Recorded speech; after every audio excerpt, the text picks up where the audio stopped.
So someone actually said, what's the difference between Easyworship 2009, Easyworship 6, and also Easyworship 7?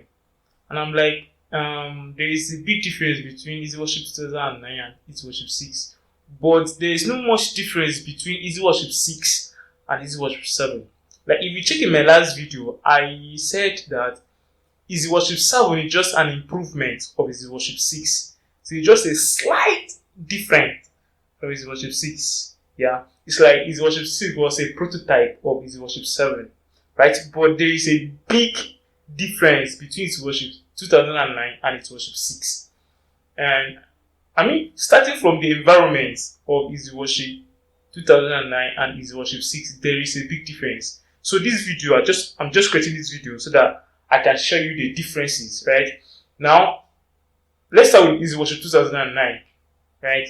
So I'm going to just bring up Easyworship 2009 environment, right? So this is Easyworship 2009, right? Now this is the environment of Easyworship 2009.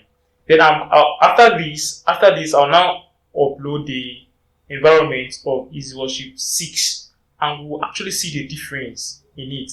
From its environment alone, you can tell the differences. Now, this environment here, where my mouse is now, is the song's environment, right? This is the scriptures, this is the media, this is the online stuff, right? Now, from the songs, if you want to add a song, there is no addition here for now. All you need to do is you need to go up here and click on this. This is where you can add a song, right? But it's not like that in Easyworship 6. Easyworship 6, within that song's dialogue, you will actually see an additional sign here. That is a plus sign, whereby you can easily click, you can add your songs, right? Now, in the transition settings, maybe you want to do a settings in Easyworship. 2009 has its own settings here. But in Easyworship 6, you will actually see the settings from the edited part of it, right? So from here, you can check the settings out from here. Now it has the screen margin, text margin, everything, right? Just like Easyworship 6. Then if you want to, if you want to select your output monitors, you can actually check it out here. Primary monitor, custom monitor. If I add my HDMI or connect the system to an external monitor, you can actually see secondary monitor. But one thing about Easyworship 2009 is that it doesn't have NDI. But in Easyworship 6, there is an option for NDI. Though that NDI is not actually functional. But in Easyworship 7, NDI is actually functional. Just like I said earlier, Easyworship 6 is kind of a prototype of Easyworship 7. So that's the difference. Then from here you can undo your normal settings and you're okay, right? Now another difference is the monitor, right? Here we have the preview screen and we also have the production, that is your live screen, your audience screen. This is where you get your background, this is where you go live, and this is your nursery alert and your message alert, right? This is also your live settings, this is your song settings. Actually, all the settings can be gotten from here, right? When you go here, there's a general setting, there's your song, there's your scriptures, there's your alerts, there's other things, how it will appear on your screen, your preview screen like that too, right? Then when you're done with your setting, you can now press OK and you are good. Now we also have scriptures, and we also have different Bible versions. That is the scriptures. Different versions of scriptures are here.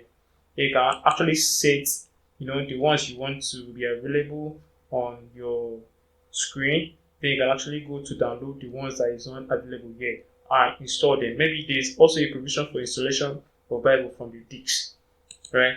Then we have here the media. Remember I said the media comprises of videos, audios, images, feed, DVD, and others. So we have here the videos. If you want to change it to image, you can change it from here to feed, DVD.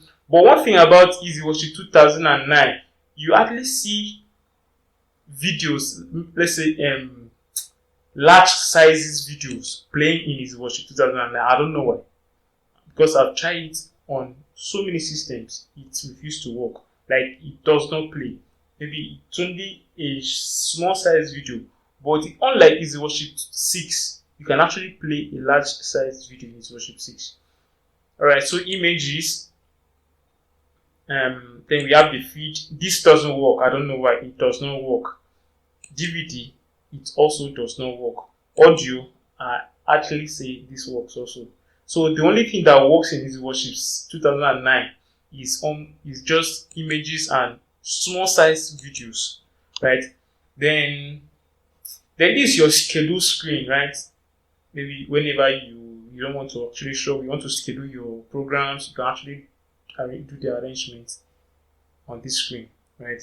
So just all you need to do is just drag and drop. Like let's just say I'm going to arrange my hymns. I just drag and drop. I drag and drop. Drag and drop. Drag and drop. Then if I want to delete, delete. Alright. So that's just it for Easyworship 2009. Right. So there's something else. Right, we have the logo, normal way, logo, we have the black screen, we have the clear screen, all those things. Then we have, if you don't want to go live, you don't want anything to show, you can actually stop it, right? All those things. That's all about for Easyworship 2009. Alright, so in my next video, I'm going to drop Easyworship 6. I'm going to show you the differences between Easyworship 6 and Easyworship 7, actually. So all this edition is for comparison. So we are trying to compare Easyworship 2009, Easyworship 6, and Easyworship 7. Alright, see you in my next video. Don't forget to subscribe, don't forget to like, don't forget to share, don't forget to also invite your friends to watch out this video. And don't forget to do the most important thing. Don't forget to learn. At the end of the day, you are able to create a studio in your own room. Thank you. See you.